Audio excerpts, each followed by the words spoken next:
ഹരേ കൃഷ്ണ. എല്ലാവർക്കും മാധവത്തിലേക്ക് സ്വാഗതം. ശ്രീമദ് ഭഗവത്ഗീത 2-ാമത്തെ അധ്യായം സാഖ്യയോഗ. സാഖ്യയോഗയിലെ 59-ാമത്തെ ശ്ലോകം. വിഷയാ വിനിവർത്തന്തേ നിരാഹാരസ്യ ദേഹിനഃ രസവർജം രസോപ്യസ്യ പരം ദൃഷ്ട്വാ നിവർത്തതേ. ഇവിടെ ഭഗവാൻ ശ്രീകൃഷ്ണൻ പാർത്ഥനോട് എന്താണ് പറയുന്നത്? വിഷയ, എന്താണ് വിഷയ എന്നതുകൊണ്ട് ഉദ്ദേശിച്ചിരിക്കുന്നത്?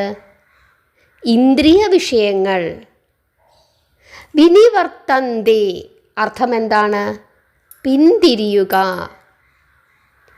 നിരാഹാരസ്യ, അർത്ഥം സ്വയമേ വർജിക്കുക. ദേഹിനഃ, ആ മനുഷ്യൻ എന്നാണ് അർത്ഥം. രസവർജം, അർത്ഥം ആഗ്രഹവർജനം, ആഗ്രഹങ്ങൾ വർജിക്കുക എന്നാണ് അർത്ഥം. രസോ, അർത്ഥം ആശ. അപ്യസ്യ, അതായത് അപി അസ്യ എന്നാണ് ഉദ്ദേശിക്കുന്നത്. അപി എന്നാൽ സമമായ, അസ്യ അവൻ്റെ. പരം, എന്താണ് പരം? പരമ്പൊരുൾ, കേട്ടിട്ടില്ലേ? പരം, പരമമായ, ദ സുപ്രീം, അതാണ് അർത്ഥം. ദൃഷ്ട്വാ, കണ്ടിട്ട്. നിവർത്തതേ, അർത്ഥം പിന്തിരിയുന്നു. ശ്ലോകാർത്ഥം എന്താണ്? ഭഗവാൻ എന്താണ് അർജുനനോട് പറയുന്നത്? ഇന്ദ്രിയ വിഷയങ്ങൾ സ്വമേധയാ വർജിക്കുന്ന ഒരാളിന് അതിൽ നിന്നും പിന്തിരിയാൻ കഴിയും. എന്നാൽ അവയിലെ ആസക്തി അത് നിലനിൽക്കും. പക്ഷേ പരമമായതിനെ ദർശിച്ചാൽ ആ ആസക്തി ഇല്ലാതാകും. ഇതാണ് സർവേശ്വരൻ പാർത്ഥനോട് പറയുന്നത്. ഇവിടെ അയാൾ ഈ ലൗകിക വിഷയ ആസക്തികൾ അതൊക്കെ ഉപേക്ഷിച്ചു എന്നിരിക്കട്ടെ, അതിനു വേണ്ടിയിട്ടുള്ള പ്രയത്നങ്ങൾ ഉപേക്ഷിച്ചു എന്നിരുന്നാൽ പോലും അവയോടുള്ള ഒരു മമത, ഒരിഷ്ടം അയാളിൽ നിലനിൽക്കും. അതാണ് ഈശ്വരൻ ഇവിടെ പറയുന്നത്. പെട്ടെന്നൊന്നും നമുക്ക് ആ ഒരു ഇഷ്ടം അല്ലെങ്കിൽ ആഗ്രഹം അതൊന്നും പെട്ടെന്ന് മാറില്ല എന്നാണ് ഈശ്വരൻ പറയുന്നത്. അങ്ങനെയുള്ള ആഗ്രഹത്തിന് കാരണം എന്താണ്? അവിദ്യയാണ്, അതായത് ജ്ഞാനമില്ലായ്മയാണ്. ആർക്കാണോ ആ ജ്ഞാനം ലഭിക്കുന്നത് അവന് മാത്രമേ ഇന്ദ്രിയ നിഗ്രഹണം സാധ്യമാവുകയുള്ളൂ എന്നാണ് പറയുന്നത്.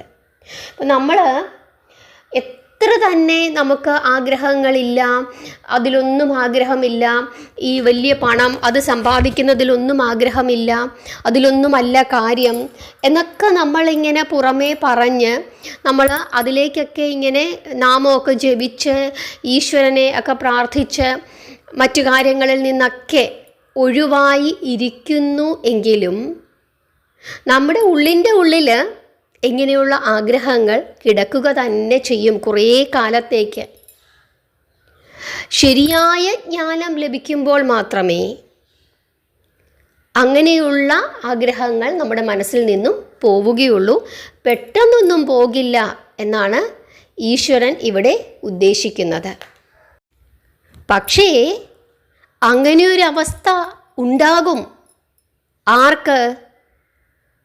ആരാണോ പരമായതിനെ ദർശിച്ചാൽ, ആരാണോ പരമായതിനെ ദർശിക്കുന്നത്, അങ്ങനെ ദർശിച്ചാൽ ആ ആസക്തി ഇല്ലാതാകും. അതായത് ശരിയായ ജ്ഞാനം, സർവേശ്വരനാകുന്ന ശരിയായ ജ്ഞാനം, ആ ജ്ഞാനം സിദ്ധിക്കുക എന്നുള്ളതാണ് പരമപ്രധാനം.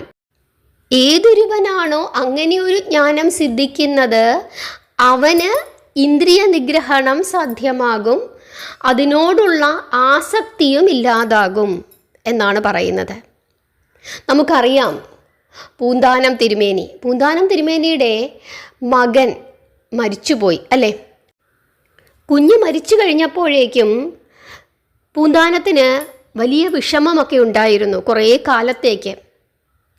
പക്ഷേ കുറച്ചു കാലം കഴിഞ്ഞപ്പോൾ അദ്ദേഹം ഗുരുവായൂരപ്പനെ ശരിക്കും മനസ്സിലാക്കാൻ തുടങ്ങിയപ്പോൾ അദ്ദേഹം എന്താണ് പറഞ്ഞത്? ഉണ്ണികൃഷ്ണൻ മനസ്സിൽ കളിക്കുമ്പോൾ ഉണ്ണികൾ മറ്റു വേണമോ മക്കളായി എന്നാണ് പറഞ്ഞത്. അദ്ദേഹം പരമാത്മാവിനെ അറിഞ്ഞു കഴിഞ്ഞിരിക്കുന്നു.